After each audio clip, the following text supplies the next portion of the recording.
too.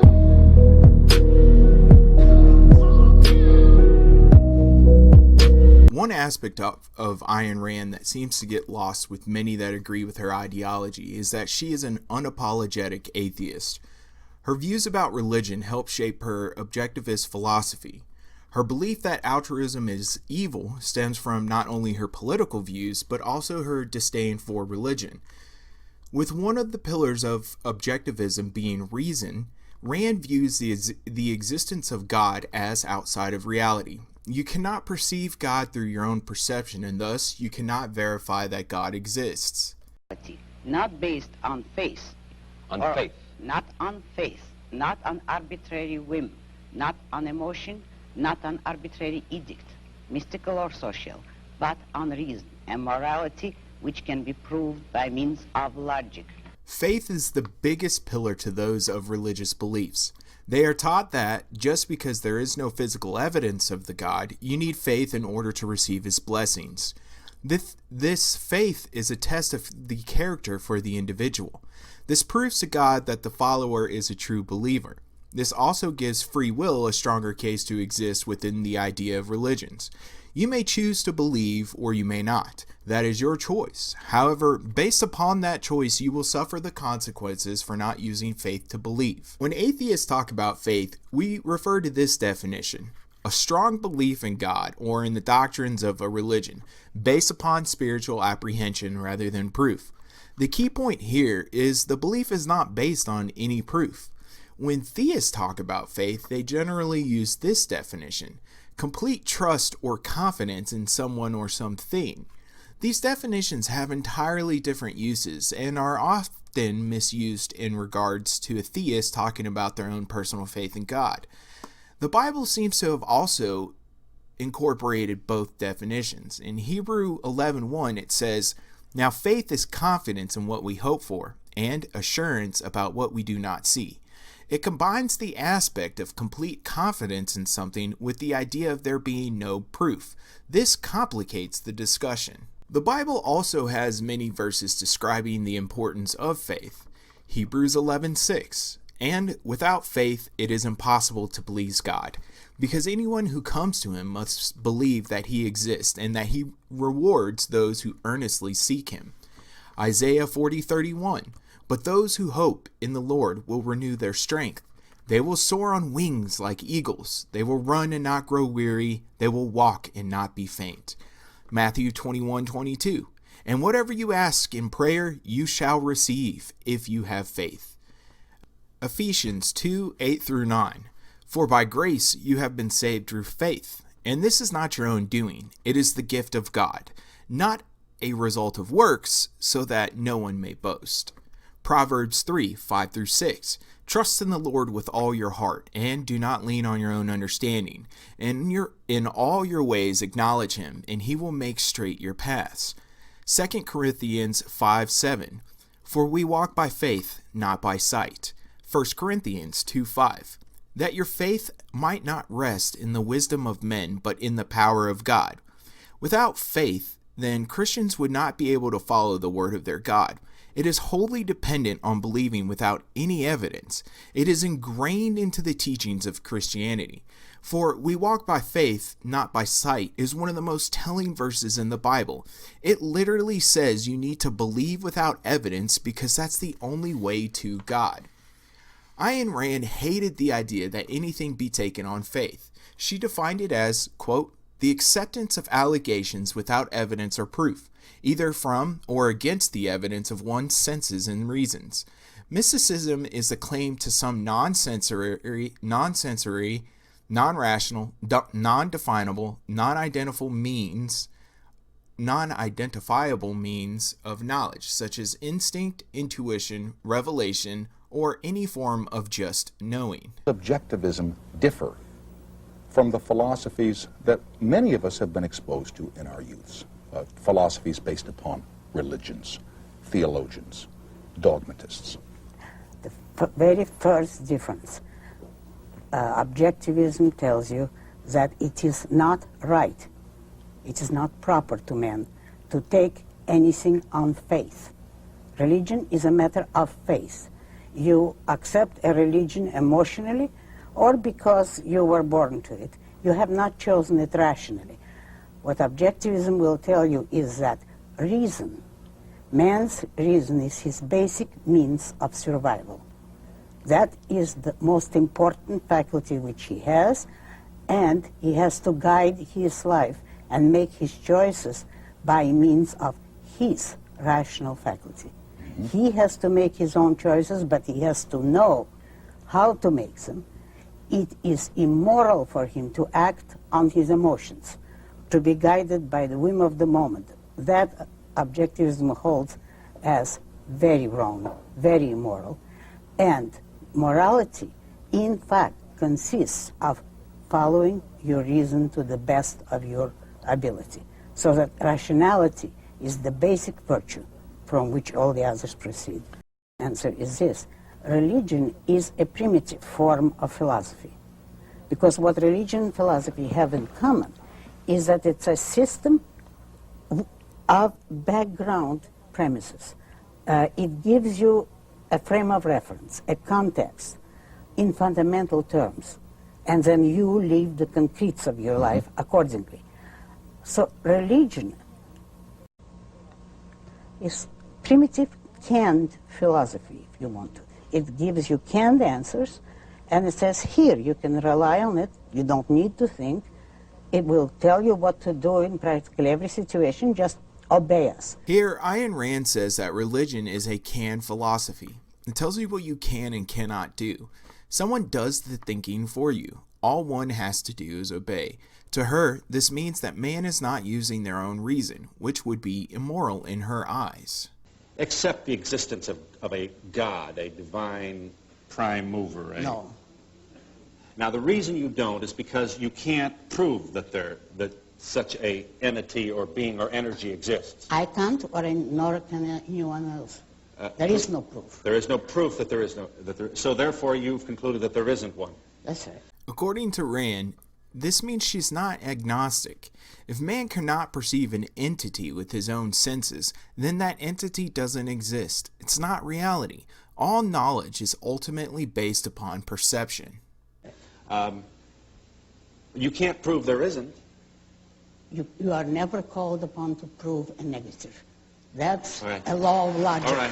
Why can't we have you say, Mr. Donahue, I can't prove there's a God, so I just have to take a pass on that one. No comment. I don't know. Why don't you say I don't know rather than I'm sure there isn't? Because you can't accept, even as a hypothesis, something for which there is no evidence. I couldn't say... I think there's circumstantial evidence. There isn't any. Oh, this is pretty impressive, huh? It's magnificent. No, It's I mean the universe. Built by man. The universe. You've got to be impressed with the universe when you see order in the universe. This wasn't an accident, Miss Rand. Oh. All atheists should know this trap. The teleological argument set forth by Thomas Aquinas.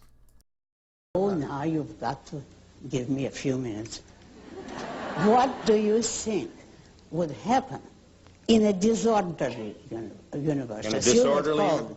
What's the concept of order? What does it have to do with the things which exist? If they clashed with each other, if there were contradictions, they wouldn't exist. There is no such thing as a disorderly universe. Our whole concept of order comes from observing reality. And reality has to be orderly because it's the standard of what exists. Right. So the contradictions cannot exist. Okay, so we have an orderly universe because it's impossible to have a disorderly universe. That's I got right. that. I understood that. Fine. Do you understand what a breakthrough that is, that I understood that?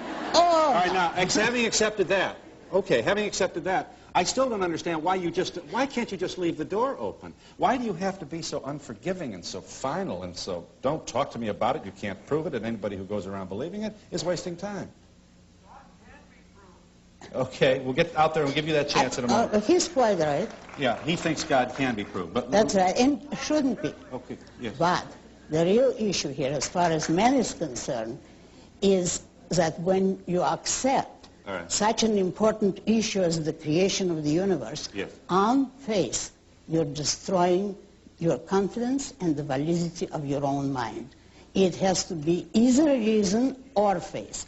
I am against God for the reason that I don't want to destroy reason. Rand, reason is the bedrock of everything. It is the epistemology of objectivism.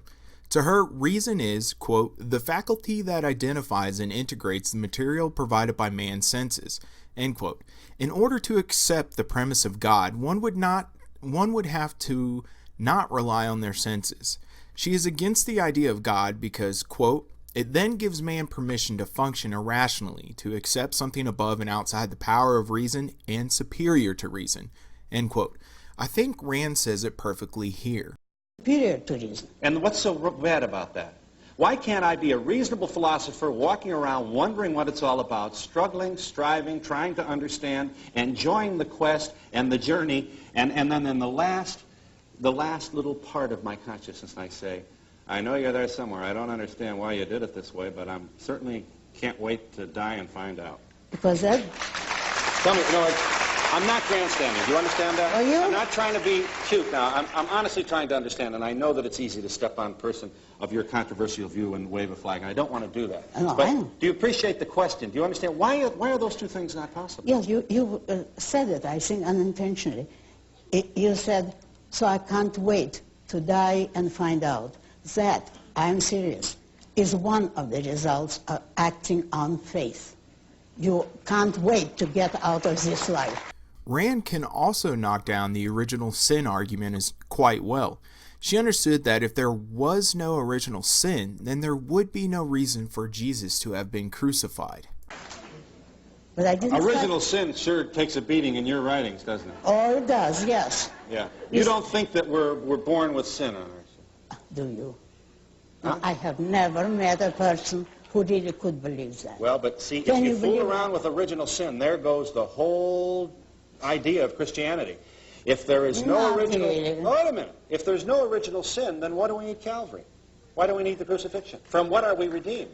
Well, but that is the most important thing. Look, if you take Jesus Christ as an ideal human being, and that is properly the view of Christians, what do you do with your ideal being? You put him on the cross, you torture him and murder him for the sake of those who are less virtuous. Is that a proper example to set? For the sake of those who are less virtuous. Yeah, for the sinners, to redeem their sins, yeah, as yeah. you say. I think that's a monstrous idea. If I were a Christian, I would resent it enormously. The ideal men are to be appreciated and followed. And listened to. And listened to, But not crucified. But our evil nature makes us rebel against those who would bring us. Oh, that's a nice excuse, you know. If you commit a murder and then say, but I'm evil by nature, I couldn't help it. The devil made me do it. Notice how her explanation of Jesus correlates her explanation on why we shouldn't be altruistic. She said, quote, you can put him on the cross, you torture him and murder him for the sake of those less virtuous, end quote. Think about this for a moment. This is why Rand is against altruism and showing love to those who are not worthy. If Jesus died for all these non-virtuous people, to Rand, it seems as if the perfect man was sacrificed for individuals not worthy of sacrifice. Sort of like how she feels that not all people should be loved. They must be worthy of love first, and if you love everyone, then love means nothing. Jesus sacrificed himself for those not worthy of being sacrificed. So, technically, Jesus was sacrificed for nothing. She takes the same thought process and applies it to her political philosophy later. This is the reason why she's against social safety nets. These nets take from the virtuous taxpayer and give to those who do not deserve it. Break. You're an atheist. Yes. I could do the same to you, you know. Why? Since you're the host, I won't say it, but in other circumstances, I would say I don't approve of religion. I recognize your right to it, but You don't approve of religion because? because it's mystical, because it's based on faith, not on reason and facts. So for you, but not for others, okay, what do you care? Somebody wants to worship a Christmas tree or a telephone pole, that's their business. I wouldn't stop them legally. I said I grant them the right to believe anything they want, but I don't have to approve. And the question was, I would say, at them, Yeah. but I would never pass any laws to stop them. Yeah. You've got to allow that you're... You have to admit that she can be pretty witty at times, but here she says something very important.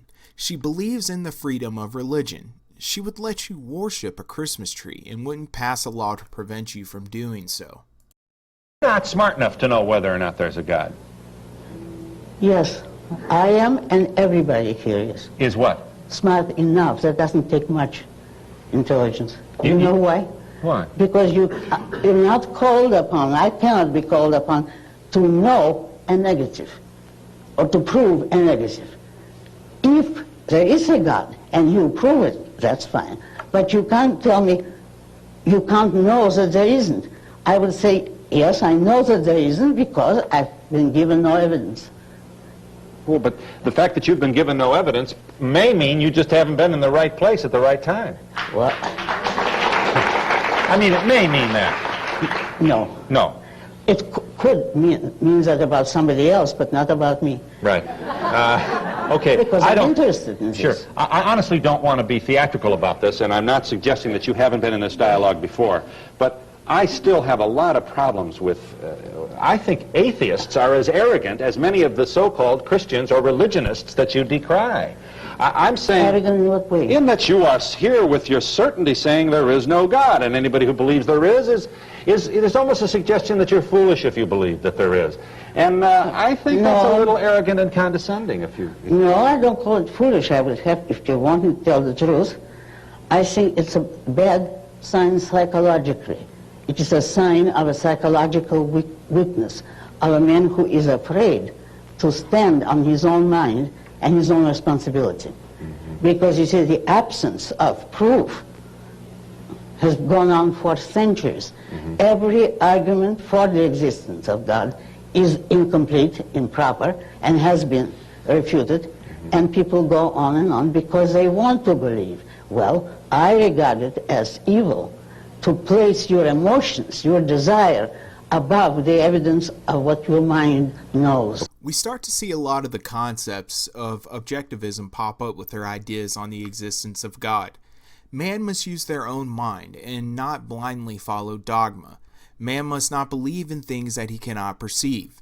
You will also notice a lot of similarities between this interview and her last interview with Phil. I will address this later in my critique video of her philosophy. I regard it as intellectually lazy to look at the universe and to suggest, as you seem to be doing, that this is all some accident. I didn't say that. Well, how in the world did we get all this order? Aren't you impressed with that? No, because the order is only in good cases in the minds of your scientists who are able to understand some part of it. Yeah. But there isn't an artificial order in the universe, and it's not chance. What would be the alternative? Nature. That the universe, and remember, the universe is everything that exists, has always been here. Because you cannot discuss or know anything about what was here before anything existed. A zero The question's doesn't absurd. exist. The question is absurd. That's what was right. here before there was something here? Exactly. If there was something here before there was something here, then there was Right. something there already. Exactly. And then we have to ask what was there first. That's right. All right. So all But I'm wait a asking, moment. Miss Rand, is... Excuse me. One thing, but that's what you're doing with the idea of God, speaking philosophically. True. You say you need someone to explain the order, but what will you then have to explain God? You have to take what exists as a fact, and you start with what exists, and you see how much you can learn about it. But Aren't you really filled with wonder when you look up at the stars? no, and I don't like to look at them. I love this earth. You know when I'm filled with wonder? When I look at skyscrapers, at the man-made, at what men were able to achieve on their own, unaided, so-called, mind, without the help of faith, desires, or any sort of mysticism. You know what you see in the... Ayn Rand has some great responses to common questions posed by theists. The watchmaker argument, the argument of order, and the argument for the existence of God. If there is one thing that objectivism does well, it is argue against the existence of God. based upon the idea that perceiving is reality, and the concept of religion. Remember that just because an axiom, the foundation that the truth is built upon, could be wrong, it doesn't invalidate her claim that God doesn't exist. She cannot perceive God, nor can her reason lead her to accept the idea of God. She can justify her certainty based upon objectivism. Ayn Rand is straight to the point when it comes to her atheism and why she doesn't believe. She holds the individual as basically their own God. What I mean by this is that whatever religion gives to the individual could get if they just believed in themselves. The individual can provide all the things that God could do with reason and action on the part of the individual. There is no reason for an objectivist to rely on God then. In my next video, I will go over how all these ideas relate to her ideas about government and politics. Please subscribe and comment below if you find something I might have misinterpreted. Thanks for listening. And Hobson puts this whole concept into perspective. A non-stop tape playing and I can't rewind it. You gave me the Bible and expect me not to analyze it? I'm frustrated and you provoked it. I'm not reading that motherfucking book because the human wrote it. I have a fucking brain, you should know it. You gave it to me to think, to avoid every useless moment. It was a mission that I had to abort, cause humans be lying with such an inaccurate source. It's gonna be hard to put me back on the course. Next Jehovah's Witness to come on my porch, I swear I'm slamming the door. A lot of folks believe it though, but I'm not surprised. Humans are fucking dumb, still thinking that Pac's alive. I ain't trying to take your legacy and torture down. I'm just saying, I ain't heard shit from the horse's mouth. Just sheep always telling stories of older guys who were notarized by you when you finally vocalized. Now I'm supposed to bow my head and close my eyes and somehow let the Holy Ghost arise? Sounds like a fucking poltergeist. Show yourself and the boom is done. Every rumor's gone, I no longer doubt the shit, you're the one.